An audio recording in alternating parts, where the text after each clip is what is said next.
Plant life cycles and alternation of generations. In plants, both haploid and diploid cells can divide by mitosis. This ability leads to the formation of different plant bodies, haploid and diploid. The haploid plant body produces gametes by mitosis. This plant body represents a gametophyte. Following fertilization, the zygote also divides by mitosis to produce a diploid sporophytic plant body. Haploid spores are produced by this plant body by meiosis. This in turn divide by mitosis to form a haploid plant body once again. Thus, during the life cycle of any sexually reproducing plant, there is an alternation of generations between gamete producing haploid gametophyte and spore producing diploid sporophyte. However, different plant groups as well as individuals represent them differ in the following patterns.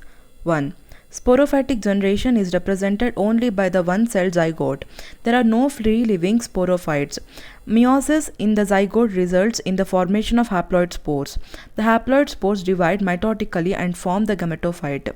The dominant photosynthetic phase in such plants is free-living gametophyte. This kind of life cycle is termed as haplontic. Many algae such as volvox, Spirogyra and some species of Chlamydomonas represent this pattern. Figure 3.7a. On the other extreme is a type wherein the diploid sporophyte is a dominant photosynthetic independent phase of the plant.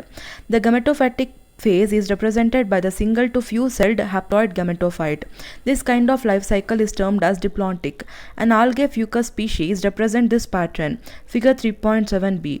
In addition, all seed-bearing plants, that is gymnosperms and angiosperms, follow this pattern with some variations, wherein the gametophytic phase is few to multicelled.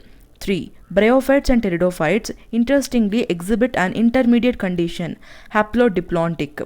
Both phases are multicellular. However, they differ in their dominant phases.